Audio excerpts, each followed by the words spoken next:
Alrighty, well, I have dramatically changed my idea here of the bed base. Some of you may realise in the video where I was bitching about that front foot that things have changed quite dramatically.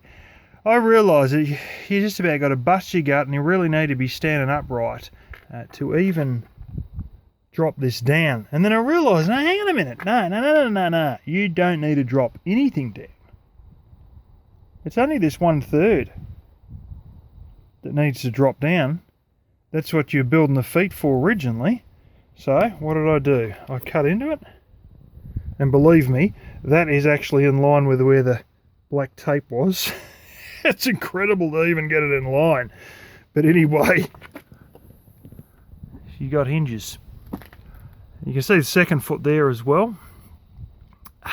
First foot, my gosh, 3 or 4 mil out. You know, we're talking 1/8 of an inch out. What a frickin' 20-minute fight with this piece of shit. Oh man, and you're like, anyway, measure and measure again.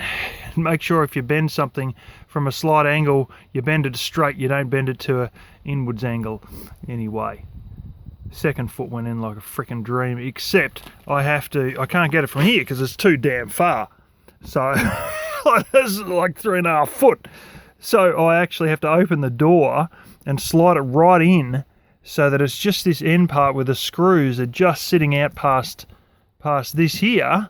Then I can get those in, because once that's in there, you got enough room to get your arm around, but it's still a bit of a bitch, because I had to get that level and hold a level on it and put the screws in at the same time.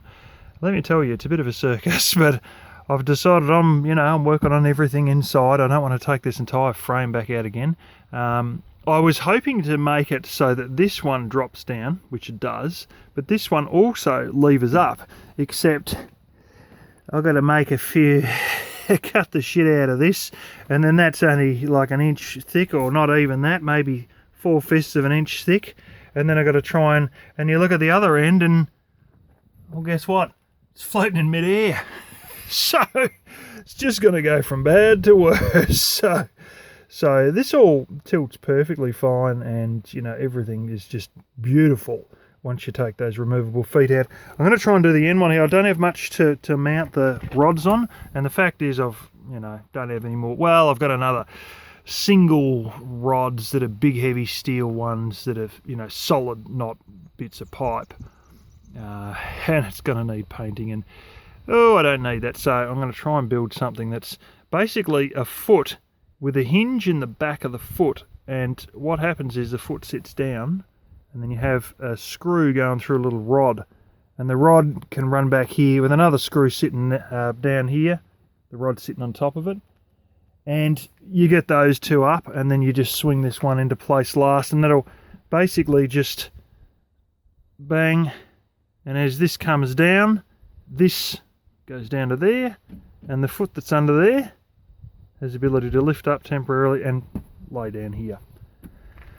And yeah, that'll mean that the little rod on it might go underneath the sink. But I want to sort of work it so that the rod's going to just sit like once the thing's upright, the rod's only sitting like a finger width behind there, so that it's. But these two here, they do a fairly good job of actually lifting all this if you sort of get into it well enough. And I think I can lean over the bed and maybe give it a little assistance. I mean, I probably won't be able to because of the width of the mattress, but the fact is that, like, once you sort of get that edge under, they surprisingly well lift the entire bloody flap, to be honest. It's it'll be one of those things that I'll just a bit of a jiggle and a wiggle, and clonk clonk, it all sort of goes in. And that lagging tape there, my gosh, that's a dream. It's like sliding on ice, and I was looking at all this and I thought, oh shit, this is where I undercut it, and I cut it back to here somewhere. So I put this. Yeah, and I've got silicone and shit, but if I put tape on there, which I will, it'll make it smooth. But I really didn't have any mount point for it, because all this little thin bit of 1 inch, what am I going to do? Put big eyelets that come out bloody 9 inches and think they're going to hang on? No, they'd be twanging like shit. Anyway, I've had another bit of a debacle with this machine, as you might be able to see. It's keep looking at that back tyre. My God, I swear that's down. Maybe, maybe not. You know, it's supposed to run 32 psi. You know, it was a 9.5 psi. I just put my foot in. So the valve stem's fucked. Now, I don't know if that's part of the wheel or not. I think they're individual separate. So anyway, I'm going to go to the tyre place and see if you can whack another one in, because I think it's actually like they can cut them out and wedge a new one in place. But this one's obviously, well, it's just about ready to snap off. I won't push it anymore, but it's basically buggered. So I had to get out the spare wheel and put that on, and oh my gosh, what a circus.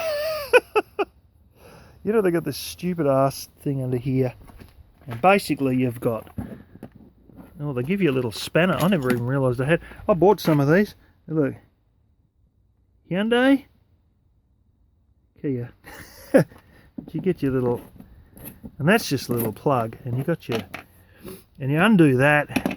Probably some of you got pickup trucks that are the same. You undo that and it drops down a carriage, but this stupid carriage is one of the dumbest bloody things you've ever seen, because it's all done the wrong size.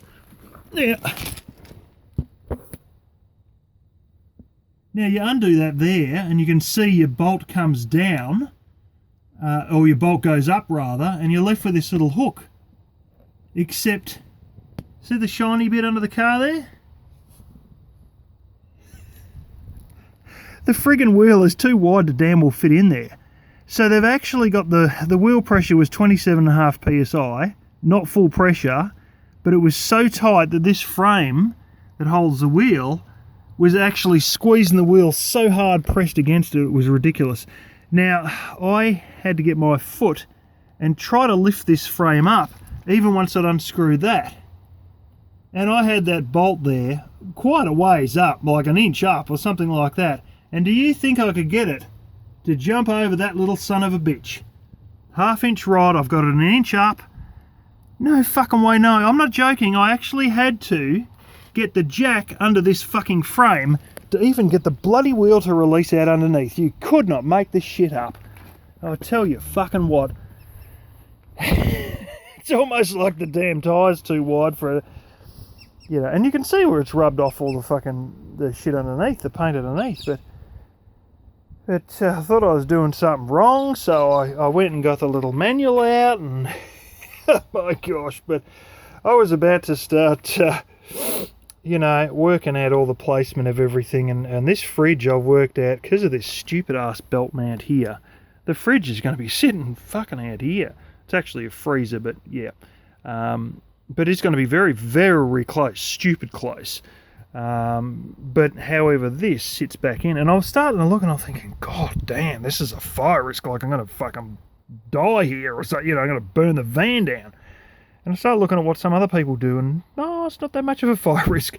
I have another stove, which is a different type of stove from this, but it's a dual burner stove all the same, and it's got a cover on it. And I've sort of had a few issues, and I butchered other burners and stuff off of that stove for my current stove because it's the same type of stove. And you know, the reality is I'm never going to use it again, because the burners, you actually end up blocking all the little nozzles. Not this one, but the one I've got at home. So basically, I've got one more burner to block up and one more to change over, and both those stoves are going to be junk. So I might as well just rip the top off the other one, because I reckon it might fit, and that should swing back to here.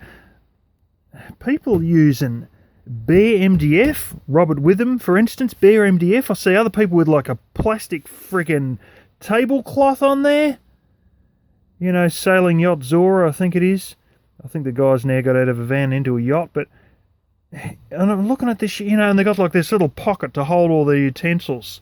And the bloody pocket, you know, the stove's here, and the pocket is here. And it's a polyester friggin' thing. And I'm like, holy shit, how do you not burn yourself down? So I have a lot of aluminium, and quite a substantial amount actually of of not heaps, but more than you think, of aluminium sheet. And I might be making covers for all of this. And I was going to use a melamine slash Lemonix top. That idea might go in favour of a cement sheet one. Yeah, I'm sort of working out how I'm going to... I can barely get through there, but I can still get through there. But yeah, try and ply. I've got all these rails, aluminium rails. Ply doesn't want to fit. I've got a bit of thinner ply, which I might screw to the other one. And then I'm thinking maybe just core flute. You know, I'll just go get a few sheets of that. I don't know. I can get through into the cabin, but she's a pretty tight fit. And I don't really feel like moving my seat every night. But if I did, I could get through really easily. But, you know, all for the sake of just getting out of that door and into that one. Anyway, that's what I've been up to. I've got to take this off to get a tub in there sometime soon. But anyway, fingers crossed it's only the valve stem on that thing, which I think it is, and hopefully they can replace that. And I don't have to do the tyre, because you got to realise this tyre's only, you know, that passed roadworthy 3,500 k's ago. You know, we're talking about, you know, 2,200 miles ago that passed roadworthy, so it's a good tyre. I don't want to flame and get rid of it just yet, but anyway.